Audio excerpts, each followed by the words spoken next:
Bonjour, bienvenue à votre émission Ça se passe chez vous. Cette semaine, je reçois des gens très intéressants.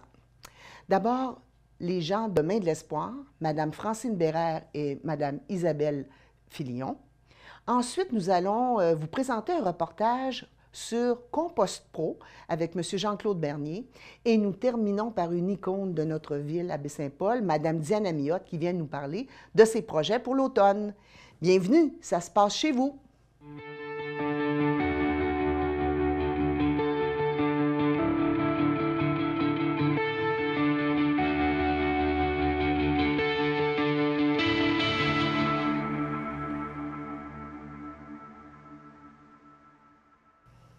Quelle chance nous avons, nous recevons deux belles dames rayonnantes qui viennent nous parler des Mains de l'Espoir, Mme Bérère et Mme Filion. Bienvenue. Merci. Merci, bonjour. Alors, je sais que cette année, vous fêtez vos 25 ans de service, mais j'aimerais, Mme Bérère, que vous nous parliez un peu de c'est quoi la mission des Mains de l'Espoir? La mission des Mains de l'Espoir, c'est d'accompagner des personnes atteintes de cancer, leurs familles et leurs proches. Donc, c'est vraiment, quand cet événement-là arrive, hein, je pense que c'est, on le sait parce qu'on en a tous dans notre entourage, malheureusement, c'est un coup de masse dans le front. Oui, on peut dire ça exactement. comme ça. Donc, il n'y a pas juste la personne qui vit la maladie, mais toute sa famille. Fait que quel genre de soutien vous donnez à l'ensemble des gens qui sont touchés par... Il faut savoir que la personne qui est atteinte de cancer est prise en charge dès le début de sa maladie parce qu'elle rencontre des médecins, elle a beaucoup de rendez-vous, alors que la personne qui est proche, elle est dans le choc, elle aimerait avoir la maladie à la place de la personne. C'est un peu ça que tout le monde dit. Sauf que c'est pas vraiment ça qui arrive. Je veux dire, la charge retombe sur les épaules de la personne qui est proche et la personne proche disparaît. Parce que quand les gens rencontrent la personne proche, elle demande « Elle va comment ton épouse? Il va comment ton mari? » Et c'est comme si la personne, elle, pour elle, tout le focus est donné sur la personne atteinte de cancer. Tout est centré sur la personne malade. Donc, les proches aidants qui peuvent être le conjoint, la conjointe, les enfants, ils disparaissent un peu. Puis tout le monde se converge pour essayer de soutenir la personne qui vit cette problématique-là. Madame Filion, je sais que vous êtes au bureau de Baie-Saint-Paul. Comment c'est organisé entre la Malbaie et Baie-Saint-Paul pour les services? C'est 2 points de service qui sont ouverts du lundi au vendredi, de 9h à 4h. Et il y a des personnes à Baie-Saint-Paul. Il y a M. Nicolas Potvin et moi qui séparons l'horaire un peu en deux. Moi, je suis là le vendredi et lui, il est là lundi, mardi, mercredi, jeudi. Et on reçoit les personnes qui désirent avoir des services. Puis, je pourrais en profiter pour vous parler des services qu'on offre. Certainement. Vous savez, on est loin de Québec. Donc, quand on a des rendez-vous à Québec, bien, souvent, on a des problèmes de transport, on est malade, les stationnements sont loin de l'hôpital, ça coûte cher.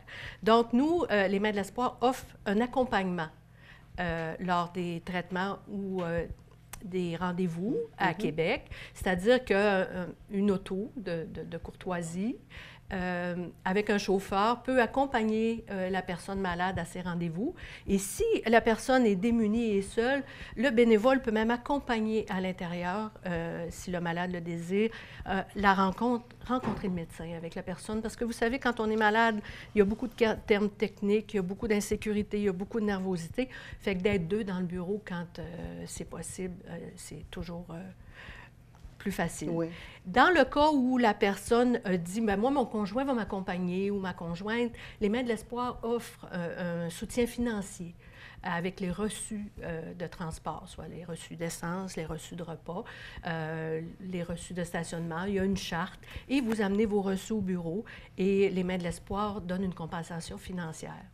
Ce qu'on offre aussi comme service, c'est de l'écoute. On est proche des personnes malades et de la famille. Soit de l'écoute par téléphonique, si tu es malade, tu as besoin de te confier un petit peu, tu peux téléphoner, mais tu peux te rendre au bureau aussi. Et si vraiment là, les personnes ne sont pas capables de se déplacer, on peut se déplacer pour aller rencontrer la personne malade ou la famille. Vous savez, c'est un onde de choc, le cancer, hein? Et les personnes qui sont touchées par ça ont beaucoup de pudeur à confier leur désarroi à leurs proches. Mais une personne extérieure, une personne qui est neutre, une personne qui connaît les services aussi, qui connaît les étapes de la maladie, est capable de recevoir ça avec beaucoup plus, puis permettre l'apaisement de la personne malade. Sûrement aussi avec moins d'émotivité, puisqu'elle n'est pas en première ligne, sur la première ligne de feu. Oui. Je comprends un peu ce que vous dites, parce que moi, je donne ce genre de support-là aux petites franciscaines de Marie. Et puis, je sais que c'est important aussi de ne pas rester isolé. Hein? Même si, mettons, notre conjoint apprend une mauvaise nouvelle, puis qu'on a besoin d'un autre lieu pour pouvoir ventiler aussi. Oui. Hein? C'est important pour la personne aidante d'avoir cette possibilité-là. Donc, ils peuvent téléphoner, ils ne sont pas obligés de se déplacer nécessairement. Et ils peuvent, quand ils passent en avant du bureau, ils peuvent arrêter aussi en venant amener leur reçu ou en téléphonant. Pas seulement un téléphone de service, un téléphone pour jaser, une rencontre pour partager. Et puis, comme on est beaucoup au courant de comment ça fonctionne à Québec, bien là, moi, je vais avoir de la radiothérapie à Québec. C'est où? Par où je rentre? Comment ça coûte? Comment est-ce qu'on fonctionne? C'est toutes des informations qu'on possède, ça, puis on peut transmettre aux personnes. Votre bureau, là, il n'est pas à l'autre bout d'un rang quelconque, là, hein? Vous êtes situé où à Baie-Saint-Paul? On est sur le boulevard Leclerc, 74 boulevard Leclerc. Dans les autres services aussi, on a un service de prothèse capillaire. Vous savez, perdre ses cheveux, c'est difficile. Oui. Donc, vous pouvez nous appeler. Nous avons des prothèses capillaires à passer aux gens, à donner. Et aussi, il peut y avoir des compensations financières aussi si vous décidez d'acheter votre propre prothèse. Oui, d'accord. Ensuite, on peut vous référer, parce que des fois, nous, on est des intervenants de première ligne, mais on peut vous référer à des intervenants si vous devez aller au CLSC, rencontrer un psychologue, rencontrer un travailleur social de façon plus régulière. On voit que la problématique est plus complexe. On peut vous référer aussi. Un des points aussi, c'est sensibiliser la population. Vous savez, on a beaucoup de gens autour de nous qui ont le cancer, on en connaît tous, mais il reste que pour l'ensemble de la population, c'est quelque chose d'extérieur à eux. Donc, c'est un des rôles qu'on a. Puis c'est un peu pour ça aussi qu'on est ici, pour sensibiliser la population aux services qu'on donne, mais aussi que le cancer, on vit avec, c'est possible de vivre avec, puis qu'on peut avoir du support autour de nous.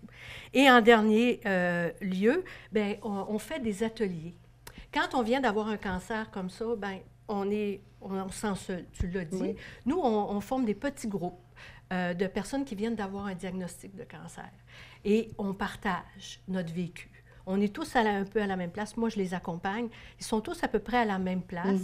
Et on répond à leurs questions, mais on leur permet aussi de verbaliser en dehors de leur milieu naturel, leurs peurs, leurs angoisses, leur colère, leur questionnement. Et c'est une série d'à peu près 4 à 5 rencontres avec des thèmes différents. Donc, on fait cet accompagnement-là. On fait aussi des accompagnements pour les proches aidants en groupe et en individuel. Et on fait aussi, on va reprendre là, si la COVID vient qu'à nous laisser, là, puis qu'on sait qu'on travaille avec une clientèle vulnérable au plan de la santé, un genre de café-rencontre aussi, une fois par mois, où les gens... c'est intéressant, le café-rencontre, parce que des fois, les gens viennent, ça fait 2 ans qu'ils ont eu un cancer, sont en rémission, puis on a des nouveaux qui viennent... Puis là, bien, il y a comme un transfert de courage, d'espérance et d'information qui se fait. Donc, c'est un peu, en gros, la liste des services que l'on offre. Et puis, j'invite les gens à venir nous visiter. Même si vous n'avez pas le cancer, mais vous vous posez des questions, vous avez le goût d'en parler. Bienvenue, 74 boulevard Leclerc. Monsieur Nicolas Potvin sera là, ou moi. Ça nous fera plaisir de vous recevoir. Madame Isabelle Filion. Madame Isabelle Filion. Madame Francine Bérard. Oui. Je sais que vous fêtez les 25 ans de service. Il y a une histoire derrière les Mains de l'Espoir. Donc, qu'est-ce que vous avez prévu comme festivité? Et pouvez-vous me dire un peu le portrait là, des dernières années concernant toute la clientèle qui vient chez vous, les services ou les bénévoles que vous auriez de besoin? C'est sûr que pour être capable d'assumer le transport des personnes atteintes de cancer, on a besoin de bénévoles. C'est sans cesse une recherche. Et ici, nous avons des véhicules. Quand les gens pensent qu'ils vont devoir déplacer les personnes avec leur véhicule, ce n'est pas ça. Main de l'Espoir a des véhicules, a 3 véhicules à la Malbaie. Et ici, on a la possibilité d'avoir un véhicule chez Garage Jean-Roch Thibault, qui est un partenaire depuis le début. Généreux Sébastien, oui, bien sûr. Et son père aussi. Oui, oui, son père aussi, oui, oui. Et c'est ça. Alors, c'est un peu comme ça. On téléphone à Main de l'Espoir, puis on peut avoir un transport, mais c'est ça, c'est une recherche constante de bénévoles. Et nous y allons avec la disponibilité des gens. Si les gens disent je peux être disponible, disons, 2 fois par mois, c'est ça qu'on va prendre 2 fois par mois. Et la règle est la suivante, c'est que si quand on reçoit un appel pour un bénévolat d'une certaine journée, si on est disponible, on dit oui, et si on n'est pas disponible, on dit non. Et nous allons continuer de vous rappeler tant et aussi longtemps que vous ne nous direz pas, ne nous rappelez plus. C'est ça. Je ne veux plus être sur la liste pour un bout. Je me retire. Et on peut aussi faire du transport local, si on veut. À ce moment-là, on le fait avec notre auto pour laquelle nous recevons les bénévoles reçoivent une compensation financière. Pour le kilométrage. Ça, c'est tant à Baie-Saint-Paul qu'à la Malbaie. D'accord. Le portrait a-t-il changé dans les dernières années? Est-ce que vous avez plus de personnes qui vous consultent, qui viennent pour vos services? Oui, évidemment qu'avec la pandémie, on a dû ralentir nos activités, comme tout le monde, dans le fond. Maintenant, on est recommencé. C'est recommencé parce que ça a baissé beaucoup pendant la pandémie, mais maintenant, c'est revenu. Et souvent, les gens vont nous dire, on ne connaît pas ça, Main de l'Espoir. Et pourquoi on ne connaît pas ça, Main de l'Espoir? C'est parce qu'on n'en a pas eu besoin, parce qu'on n'a pas eu de cancer dans notre famille. Alors, c'est pour ça qu'on ne va pas s'intéresser nécessairement à un moment donné à quelque chose qui n'est pas dans une réalité. Nous interpelle pas, moi, c'est ça. Mais il faut savoir aussi que qui n'a pas quelqu'un qui a un cancer dans sa famille. J'attire l'attention sur les demandes qu'on doit faire. C'est sûr que pour recevoir le service, on doit obligatoirement en faire la demande. Alors, on téléphone au bureau, puis on s'inscrit ou on demande de l'information qu'on pourra vous donner simplement sans vous nommer. Si ça vous convient, on pourra aller plus loin. Une autre chose aussi, quelquefois, on va avoir une personne qui est près de nous et que nous pensons qu'elle pourrait avoir besoin des services de Main de l'Espoir ou que ce serait bien pour elle. À ce moment-là, si la personne consent, parce qu'il faut vraiment que la personne qui est atteinte consente, vous pouvez téléphoner. On peut faire ça à l'envers, mais il faut vraiment avoir un oui de la personne. Mais j'imagine, parce que ça m'est déjà arrivé, tu sais, des fois, les gens sont en détresse, ils sont en état de choc. On leur dit, bien, garde, il y a des services, est-ce que tu veux? Oh non, non, je veux rien savoir. Moi, personnellement, je ferais quand même des démarches, puis j'essaierais d'avoir de l'information pour ramener à la personne, pour lui dire, bien, regarde, si jamais ça t'intéresse éventuellement, bien, Main de l'Espoir, regarde, ils peuvent te supporter pour ça, pour ça, pour ça. Je pense que c'est quelque chose que vous pouvez facilement accueillir aussi. Oui, on accueillerait ça sans problème. Alors, l'information, nous allons vous la donner. Vous pourrez la transmettre, mais au début, comme le disait Isabelle tout à l'heure, au début, les gens sont en choc. Alors, ce qui est bien, c'est de revenir quand la poussière est tombée. Sur mon bureau, au bureau, j'ai une boule de neige. Et c'est ça que je fais partir. Vous comprenez? On est comme dans une boule de neige. La tempête, la tempête. Toutes on reçoit beaucoup d'informations. Oui, oui, oui. Alors, quand ça se calme, bien, à ce moment-là, peut-être qu'on peut revenir pour en parler. Parce que quelquefois, il y a aussi la gêne qui fait que... Oui. Tu sais, puis... en tout cas, des fois, il y a des profils de personnes qui n'ont jamais demandé rien. Oui. Puis là, sont en mode, il faut que je demande de l'aide, il faut que je demande du support. Puis c'est difficile. Mais je pense que souvent, nous-mêmes, moi, j'ai remarqué ça, nous-mêmes, moi, je suis prête à aider n'importe qui. À un moment donné, c'est normal que j'aie besoin aussi, peut-être moi, quand je suis dans une moins bonne période, d'être capable de demander de l'aide. Parce que, tu sais, quand on a cette fibre-là d'aidant, ça nous fait plaisir. Oui. Hein, on le fait, personne ne va chercher de force vos bénévoles. Là. Non. C'est parce que ces gens-là sont sensibilisés, ils savent que ça peut faire une différence. Puis, donc, c'est une roue qui tourne. J'ai reçu de l'aide, mais je suis capable aussi d'en donner. Puis, il y a une forme de plaisir ou de sentiment de reconnaissance aussi, hein, très grand. Vous allez fêter 25 ans. Oui, déjà. Qu'avez-vous prévu pour festoyer? Alors, demain, on aura un tour en train, en collaboration avec le train de Charlevoix. Nous partirons de Pointe-au-Pic. On demande aux personnes d'arriver pour 11 h, nos bénévoles qui ont reçu des invitations, d'arriver pour 11 h. Et nous partirons vers 11h30 pour se diriger ici vers Baie-Saint-Paul. Et nous reviendrons à Pointe-au-Pic. Alors, je pense que c'est une récompense, c'est un merci spécial qu'on dit à nos bénévoles. Parce que, vous savez, parce que vous en faites probablement, avec la générosité que je vois dans vos yeux. Être bénévole, c'est donner de soi-même, Oui. hein, je veux dire, sans compter, parce que ces bénévoles-là ne reçoivent aucune compensation. Et nous les avons invités avec leur compagnon ou leur compagne, parce que derrière un bénévole qui donne du temps, il y a toujours une personne qui est à la maison et qui dit « oui, vas-y, je vais m'occuper d'autre chose » ou il y a quelqu'un. Tu sais, j'ai une conjointe qui, elle, s'occupe de tout le côté, là, remplir les formulaires et nous faire parvenir ça et tout. Alors, les personnes qui sont proches des bénévoles méritent aussi un gros merci, là. Ça, c'est pour la journée de demain. Nous aurons le 6 novembre un brunch qui se déroulera au Fairmont Manoir Richelieu. Oh, pardon. Oh, pardon. Sortez vos toilettes, vos talons hauts, vos foulards. C'est ça. Alors, c'est un brunch qui bénéfice, évidemment. Alors, ça se déroulera de 10h30 à 13h30 et nous aurons, pendant ce brunch-là, une prestation musicale de Rock Voisine. Alors, wow! Oui, alors... Rock Voisine! Rock Voisine, il nous reste des billets. Avec sa belle barre. Avec sa belle barre, sa nouvelle barre. Oui, c'est ça. C'est ça. Et on a aussi, présentement, qui est en cours, un encamp virtuel sur lequel les gens peuvent aller miser. Alors, toujours aussi un moyen de financement, de vous faire connaître et d'avoir différents types d'activités. Oui, exactement, pour pouvoir continuer de donner les services. Mais de l'espoir, je pense que, en tout cas, j'espère que c'est là encore pour longtemps. Moi, je vous souhaite vraiment d'avoir des bénévoles. Puis les gens qui ont une fibre d'aidant naturelle, c'est une richesse humaine, une rencontre avec quelqu'un qui est vraiment dans un état de vulnérabilité. Oui.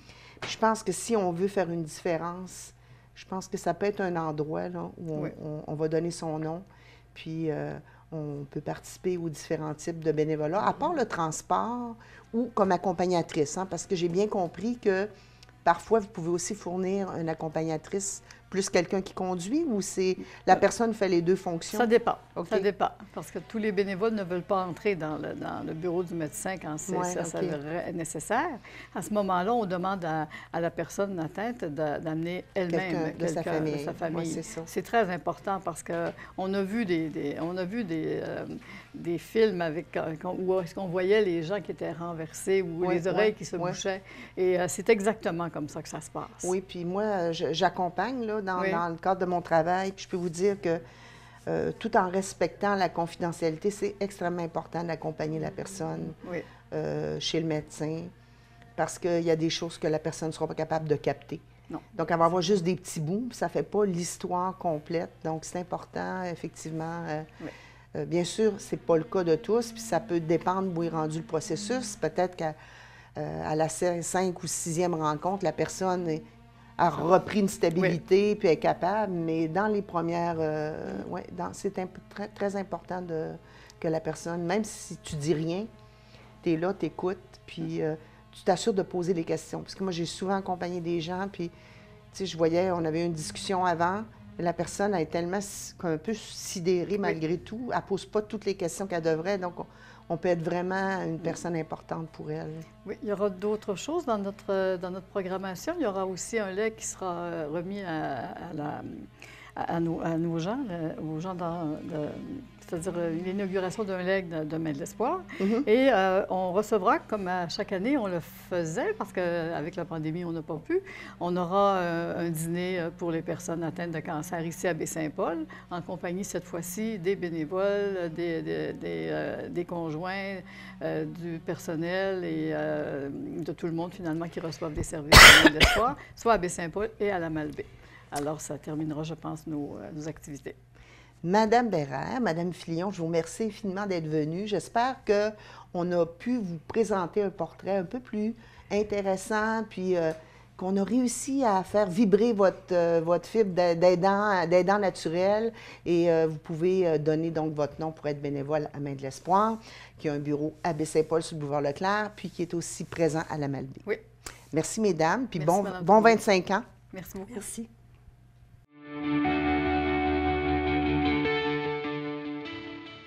Bonjour, je suis tellement, tellement heureuse de vous présenter le reportage qu'on a cette semaine. Nous sommes allés rencontrer un être passionné et passionnant, M. Jean-Claude Bernier, chez Compost Pro, à Clermont, le lieu où tous nos bacs bruns sont dirigés et où toutes les matières que l'on met à l'intérieur sont compostées de manière naturelle. Mais, je vous avouerai que j'ai été choquée. J'ai vu des sacs de plastique, des sacs de plastique, des sacs de plastique, du verre, du métal, des choses qui ne sont pas compostables. Sacs de plastique, là, à proscrire, ça n'est pas ça qu'on doit voir dans le bac brun. Dans le bac brun, vous pouvez jeter les choses directement, mais vous pouvez aussi acheter, ici à Baie-Saint-Paul, je les ai trouvés, des sacs de papier qui vont très bien se composter avec toute la liste des choses que vous pouvez y mettre à l'intérieur. Donc, soyons responsables. Je vous dirais vraiment, si vous avez des valeurs écologiques, si vous vous dites éco-responsable, bien, il faut que vous mettiez les choses appropriées dans le bac brun parce que ça a un impact considérable. Vous allez le voir dans le reportage. Portez attention aux images, portez attention à ce que vous dit M. Bernier. C'est une question de responsabilité collective. Bon reportage. Alors aujourd'hui, nous recevons M. Jean-Claude Bernier, propriétaire de Pépinière Charlevoix, un homme d'envergure, un homme innovateur. M. Bernier, en 2001, vous avez eu l'opportunité de créer un centre de compostage. Mais qu'est-ce qui vous a donné cette idée folle à cette époque? C'était dans la période où on parlait de plus en plus d'environnement. Puis évidemment, j'étais déjà sensible à l'environnement. Si on travaille en horticulture, on est sensible à l'environnement. Et puis, on avait besoin aussi de terreau pour la production en pépinière. Il y avait des surplus de fumier un peu partout. On a décidé de créer un centre de compostage pour être autonome puis avoir les matériaux qu'on avait besoin. Est-ce qu'il n'y avait à cette époque-là que le fumier qui était d'intérêt pour faire du compost? Il y avait les fumiers, les gazons, les feuilles mortes, les tailles d'arbres, et puis il y avait aussi des produits qui viennent des résolus qui étaient donnés lieu dans le temps. Est-ce que ça a été difficile de trouver du financement? Parce qu'on va aller visiter votre centre tantôt. Je pense que c'est une énorme installation. Donc, le financement s'est trouvé comment? Une partie avec les banques, puis une partie avec les fonds qu'on générait. C'était pas facile de financer le centre de compostage. C'était des nouvelles façons de travailler.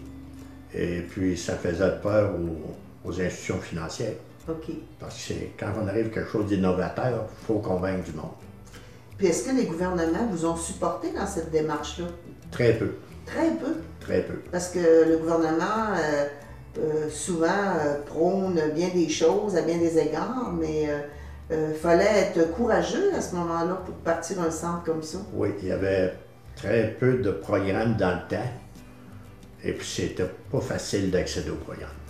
Puis, qui vous a, parce qu'il y a 20 ans, qui vous a aidé dans l'ingénierie, c'est-à-dire dans comment on construit ça, un centre de compost? Est-ce qu'il y en avait déjà au Québec? Vous êtes allé visiter d'autres endroits? Il y en avait quelques-uns au Québec, mais c'était inaccessible. J'en ai visité en Ontario, j'en ai visité aux États-Unis, parce que dans le temps, je voyageais au moins une fois par année au Nebraska, puis quand on est sur la route, on voyait des centres de compostage à différentes places. Fait qu'on pratiquait notre anglais, on allait rencontrer ce monde-là, puis on demandait des renseignements, puis on a eu une excellente collaboration.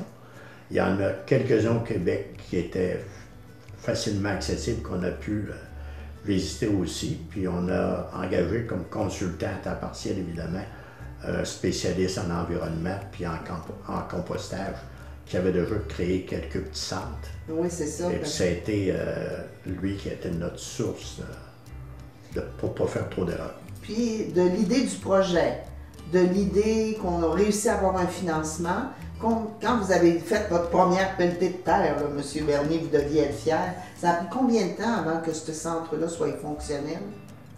Ça a été plus long à avoir des permis d'environnement que faire la construction. Oh mon Dieu, OK. Et puis ça fait partie des normes.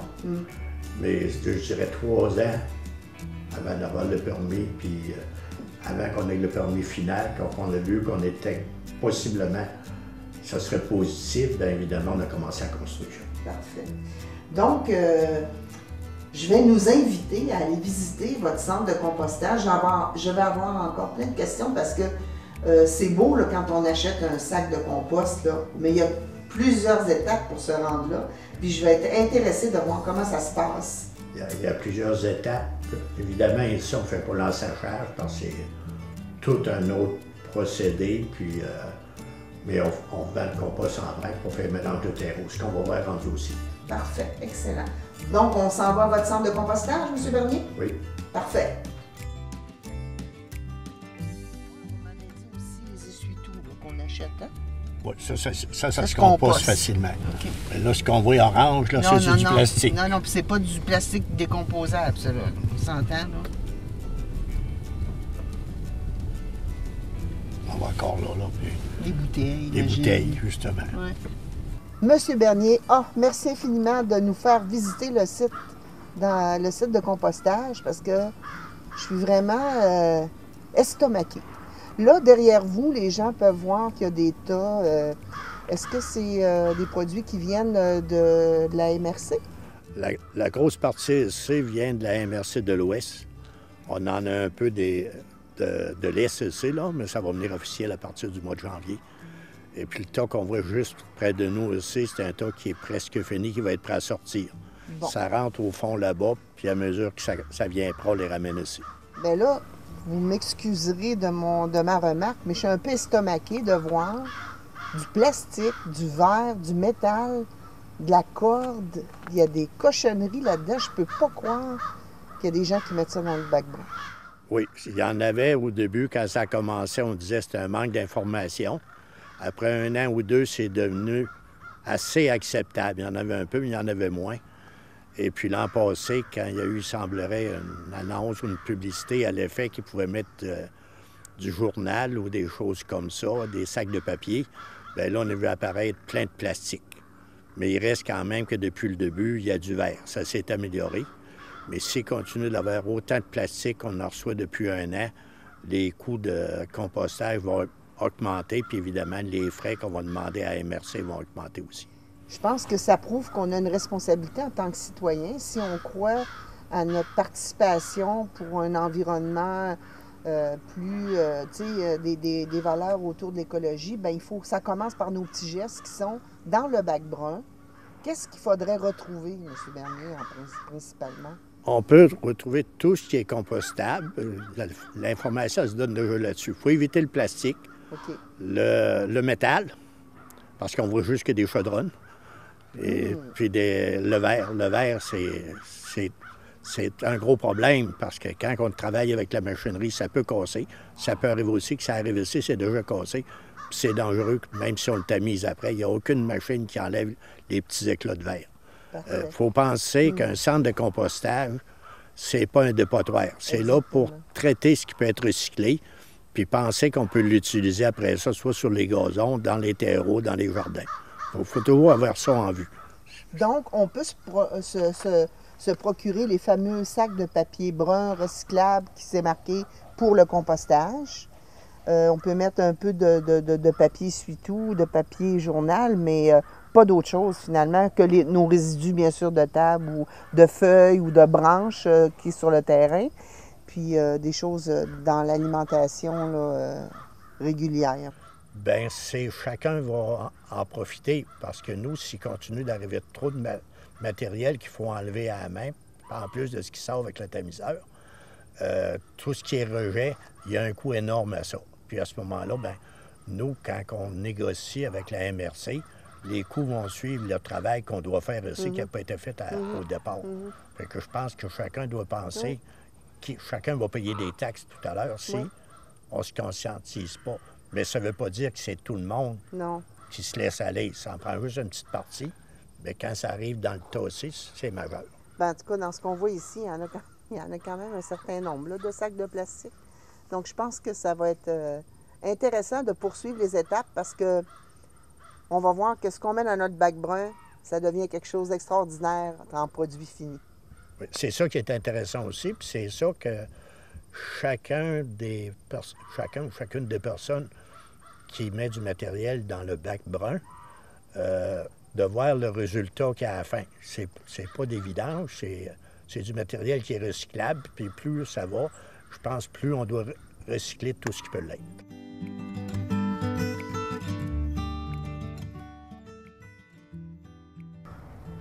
Monsieur Bernier, on voit un tas fumant, là. Qu'est-ce que c'est exactement, là, cette chose brune fumante?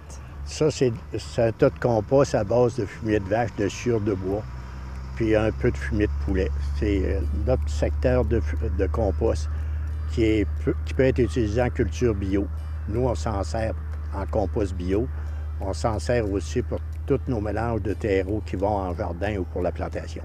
Je suis étonnée de voir qu'il n'y a aucune odeur de désagréable, d'odeur qu'on est habitué de sentir à ce temps-ci.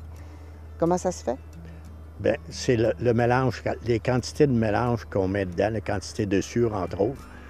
Et puis, ce qui fait aussi, c'est que la fumée, là, c'est parce que ça chauffe, ça déodorise, ça désinfecte. Processus naturel, hein? Processus naturel, puis si on allait proche, puis on en prenait dans nos mains, ça sent un peu comme des champignons. Je voudrais justement qu'on aborde l'aspect naturel du processus de compostage, parce que, bon, moi, j'avais dans mon idée que peut-être vous ajoutiez des choses, mais c'est pas ça du tout, là, hein? C'est fait avec des produits qu'on reçoit ici. Le tas qu'on voit là, c'est fumier de vache, fumier de poulet, puis sciure de bois. Quand c'est la collecte sélective ou la troisième voie, c'est la collecte sélective, de la sciure de bois, puis de la cendre aussi, qui fait qu'on fait un mélange qui ne sent pas. Donc, tout est dans la recette. Là, hein? Non. Il n'y a aucun additif chimique, liquide ou de micro-organismes ou de quoi que ce soit. Tout se fait naturellement par ce mélange-là. Tout est dans la recette. Oui, c'est ça. On a fait plusieurs essais avant de trouver les bonnes recettes. Mais franchement, je suis vraiment étonnée parce qu'on a parcouru le tiers facilement, même presque les 2 tiers du site, puis il n'y a aucune odeur désagréable. Sinon, le chant des corneilles que nous entendons. Oui, ça fait partie de la musique. On poursuit notre visite? Alors, M. Bernier, on se retrouve dans un immense couloir. Qu'est-ce donc que ce couloir? Ceci, ça a été bâti au point de départ pour de la recherche. Et puis, ça sert maintenant à faire d'autres mélanges aussi. Ça fait un mélange que la qualité est légèrement mieux qu'à l'extérieur. Ça a 325 pieds de long par 35 pieds de large. Quand on emplit ça, il sort 6 à 700 mètres par brassée à chaque fois qu'on le fait. Si je comprends bien, vous amenez à un certain stade ici du compost qui va continuer à se purifier, si je peux m'exprimer ainsi. On part avec du matériel qui n'est pas composté. On fait exactement la même chose qu'on faisait à l'extérieur tout à l'heure, excepté que si on le fait à l'intérieur. D'accord. Il y a une certaine protection, il n'y a pas de pluie directement, il n'y a pas... Donc, tout se fait à l'intérieur ici. Oui. Moins de lessivage, puis ça fait une qualité qui est supérieure parce qu'on brasse aussi avec une machine qui fait beaucoup plus de déchiquetage juste à le brasser que les pelles mécaniques en bas. D'accord. Alors qu'on fasse ici le compostage à l'intérieur ou à l'extérieur, comme on l'a vu, il y a une étape importante, c'est le tamisage, c'est ça? Oui. D'un coup, quand on commence, on fait notre mélange par rapport au produit qu'on va avoir fini. On composte, puis quand c'est fini de composter, on tamise, c'est prêt à aller sur le marché. Donc, tout ce qui est ici, tout ce qui est à l'extérieur, une fois prêt, ça s'en va dans la tamiseuse et vous faites du tri de qualité avec des monticules à l'extérieur, puis vous allez livrer en vrac à certains clients. Oui, d'un coup, c'est passé dans le tamiseur, il y a le matériel compost pur prêt à expédier, qui soit compost qui vient de la collecte sélective ou le compost bio qu'on fait. Puis après ça, bien, il y a 2 ou 3 mélanges de terreau. On a 2 mélanges de terreau réguliers, puis on fait aussi des mélanges sur commande. Alors, M. Bernier, mais quelle est donc cette grosse et impressionnante machine? À quoi ça sert? Ça, c'est un retourneur d'andin qu'on appelle. Ça sert à retourner le matériel dans les serres où on était tout à l'heure. On le passe régulièrement, dépendant de l'humidité puis de la température. Le matériel rentre par l'autre côté, il sort ici. Puis ça sort au-dessus de 100 km à l'heure quand ça sort en arrière de ça. Il ne faut pas être en arrière de ça, non? Non, hein? Puis ça défait assez bien le matériel. C'est très efficace. Donc, ça permet d'oxygéner puis de favoriser le processus de compostage. Oui, définitivement, parce que plus il y a d'oxygène qui rentre dans le matériel, plus ça composte rapidement, plus c'est efficace. C'est le problème dans le compost, ça prend toujours beaucoup d'oxygène. Dites-moi, M. Bernier, au niveau de la qualité, quels sont les processus que vous effectuez en cours de compostage qui peuvent durer de 3 à 4, 5, 6 mois? J'imagine que vous devez faire des analyses. La plupart des matériaux sont analysés à l'arrivée, pas à chaque fois qu'ils rentrent un voyage, mais par quantité. Et puis quand ça sort, à chaque fois qu'on a ce qu'on appelle une batch ou une recette là, complétée, c'est analysé. On a l'azote, phosphore, potasse, c'est les éléments mineurs, les bactéries. C'est analysé pour être certain qu'on vend un matériel qui est sécuritaire. Donc, M. Bernier, ce fut une rencontre vraiment humaine pour moi. Je vous remercie beaucoup. Découvert un homme de cœur passionné qui, même après 20 ans, souhaite que son entreprise prenne de l'envergure. Je vous remercie beaucoup de nous avoir reçus à l'émission « Ça se passe chez vous ». Ça se passe chez vous, M. Bernier. Merci, ça me fait plaisir de collaborer, puis je pense que ça va être très utile aussi pour la population en général. Ça va montrer qu'on fait des choses utiles avec ce qui sort des cuisines.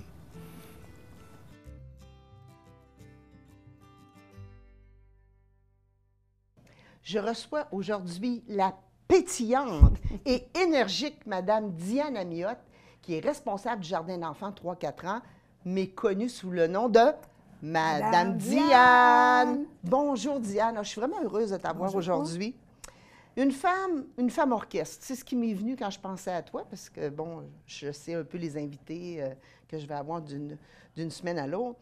Une femme orchestre extrêmement impliquée dans sa communauté, mais beaucoup pour les jeunes, pour les faire bouger, pour faire en sorte que le sport, le mouvement soit là, des réussites pour les jeunes. Travailler leur imagination. Tu es une femme de cœur qui est très versatile puis qui a plein de projets. Tu es venue nous parler de 3 projets en particulier. Le premier qui m'a un peu surpris, mais je sais que tu vas m'expliquer. Vous allez inaugurer un parc. Et effectivement, dans le coin de l'usine, le 30 octobre, on va inaugurer un parc. Ça n'avait pas été fait. Puis, tant qu'à l'inaugurer, on a décidé de faire la fête de l'Halloween là. Alors, lors de cette journée, il va y avoir 5 épreuves que les enfants vont pouvoir réussir, vont pouvoir faire. Il va y avoir des décorations de maison. Les gens vont pouvoir voter pour la plus belle maison. Il va y avoir la coupure du ruban aussi, parce qu'on a invité les personnes qui nous ont préparé ce beau terrain-là. Des nobles de notre ville? Des nobles de notre ville. Puis, vous viendrez voir c'est qui. Oui, c'est ça, on ne vous le dit pas. On ne vous le dit pas, c'est une surprise. Et puis, lors de cette journée, il va y avoir des jeux gonflables, il va y avoir des hot dogs qui vont être faits. Et puis, ça va être une journée d'amusement pour tout le monde. Puis, ils vont pouvoir venir jouer dans le parc de la rue de l'usine. Un parc dans le développement Filion, on pourrait dire. C'est pas dans le domaine. OK. C'est vraiment dans le coin de l'usine. l'usine. Oui. Rue de l'Ermitage. L'Ermitage. D'accord. Oui, OK. c'est ça. Trompez-vous pas de parc. Non, non, non. En bas. En bas? En bas. Le dimanche 30 octobre? Dimanche 30 Il me semble octobre. que j'entends. Oui, c'est ça. Hein? C'est ça. Oui. Et on commence à 9 h pour le coupage du ruban. À 9 h 30, ça sera l'heure du compte. Je ne vous dirai pas le titre, mais ça va être très intéressant. Et à partir de 10 h, ça va être les jeux qui vont être un peu partout. Décoration de citrouille, soupe à la sorcière, tir sur un personnage d'Halloween. OK. Finalement, il y en a pour tous les goûts. Puis, si je ne m'abuse pas, c'est un coin où il y a des jeunes familles, beaucoup, là. Beaucoup de jeunes familles. Combien Beaucoup de familles. petits... De petits-enfants, De on avait petits-enfants. calculé qu'il y avait 35 à 40 enfants dans le coin, dans ce coin-là. Donc, c'est un parc qui va vraiment être Utilisé. utile, Puis utilisé. puis- Mais on n'invite pas seulement les gens du parc. coin. Non. OK. Toute la population peut venir bénéficier de cette journée-là. Bon. Premier projet, donc inauguration d'un parc dans le coin de la rue de l'Usine d'Ermitage, le dimanche 30 octobre à partir de 9 h. Voilà. Tu as une autre activité qui s'en vient aussi dans le mois d'octobre. Oui. Avant, alors, un petit peu avant. un petit peu avant, OK. le 21 octobre, vendredi, à 6 h 30 à la bibliothèque René Richard, je fais l'heure du compte. C'est les 3 petits cochons fête l'Halloween. Oh mon Dieu! Il faut venir écouter ça parce que j'ai 2 petits cochons qui n'écoutent pas les consignes des parents.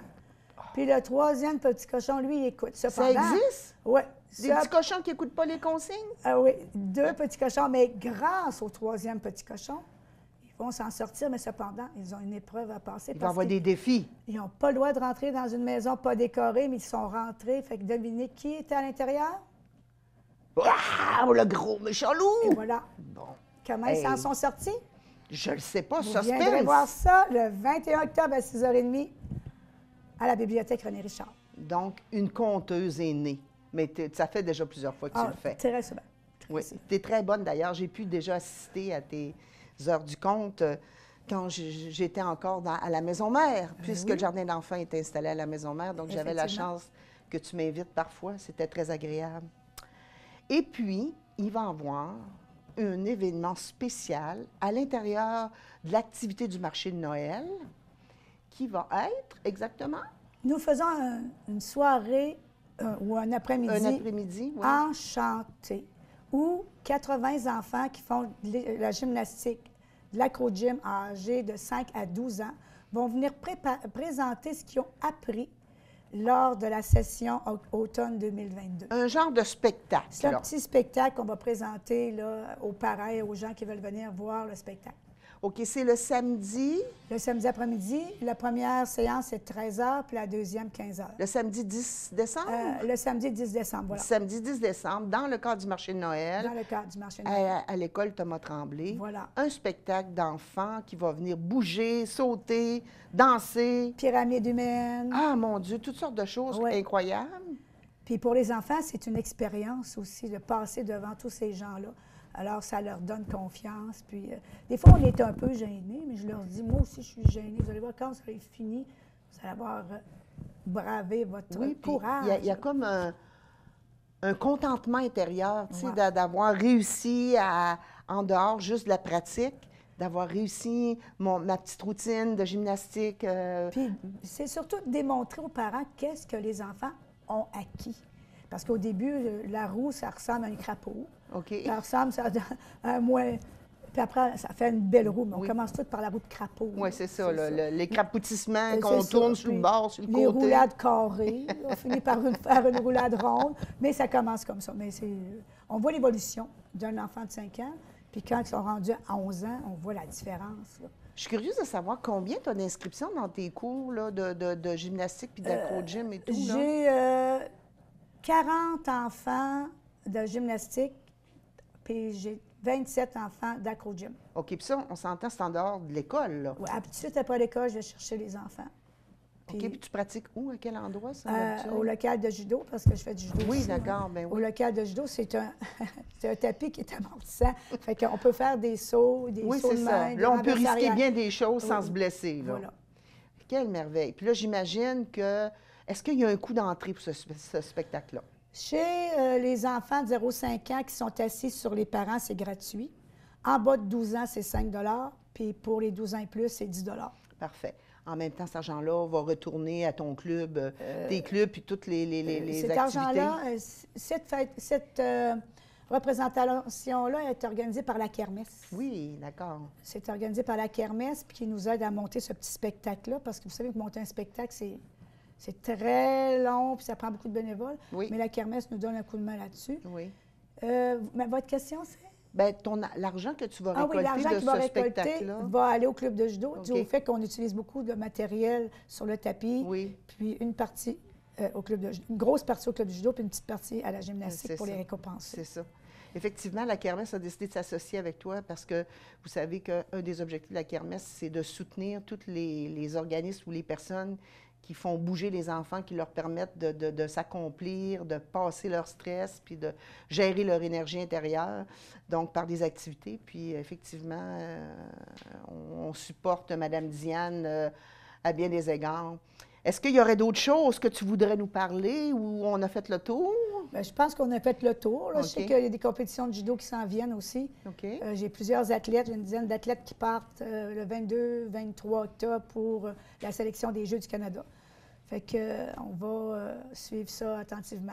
On s'entraîne fort. Moi, je pense que Mme Diane, il y a bien des soirs où elle rentre à passer 8 h et 9 h, n'est-ce pas? Oui, c'est ça. On compte plus les heures. On compte plus les heures. On fait beaucoup de bénévolat, mais on compte plus les heures. Ouais. Oui. Diane, Madame Diane, oui. je vais reprendre vraiment comme souvent j'entends les jeunes t'appeler, Madame Diane, je te remercie infiniment d'être venue, mais je te remercie pour tout ce que tu fais pour la communauté, qui est peut-être pas su et connue, mais comment tu te démènes aussi pour réaliser tes projets, puis tu réussis à te trouver des gens pour s'associer à tes activités, mais Madame Diane, quand elle vient nous voir, c'est dur de dire non, parce que c'est tellement une femme de cœur qu'on a le goût de la soutenir dans ses projets. Bien, moi, je ne travaille pas, je m'amuse. La journée où je vais travailler, je vais arrêter. Parce que les enfants m'apportent tellement de belle énergie, là. Puis il y a des enfants qui ont besoin de bouger. Fait que il faut les emmener vers ça, parce qu'avec la pandémie, on s'entend-tu que on a repris ça difficilement, mais les enfants ont besoin de bouger, puis moi, ça m'apporte beaucoup, là. Alors, 3 belles invitations. Donc, l'inauguration du parc dans le coin de la rue de l'Usine et de l'Ermitage le dimanche 30 octobre à partir de 9 h. 21 octobre à la bibliothèque René Richard. L'heure du conte, à quelle heure, Diane? À 18h30. À 18h30. Et activité du 10 décembre dans l'après-midi à l'école Thomas Tremblay. 2 représentations, une à 13 h, une à 15 h. Au coût de 10 pour les adultes, 5 pour les enfants de moins de 12 ans, puis gratuit pour les enfants qui sont assis sur leurs parents. Merci, Mme Diane. Eh bien, merci, ça m'a fait plaisir. Ah, j'espère que vous avez apprécié l'émission. On a eu des gens de cœur, on a eu un reportage qui nous a brassé le cœur. Je pense que c'est important de se reconnecter à différentes réalités dans notre communauté. Alors, je vous remercie d'avoir été là, puis je vous dis à la prochaine.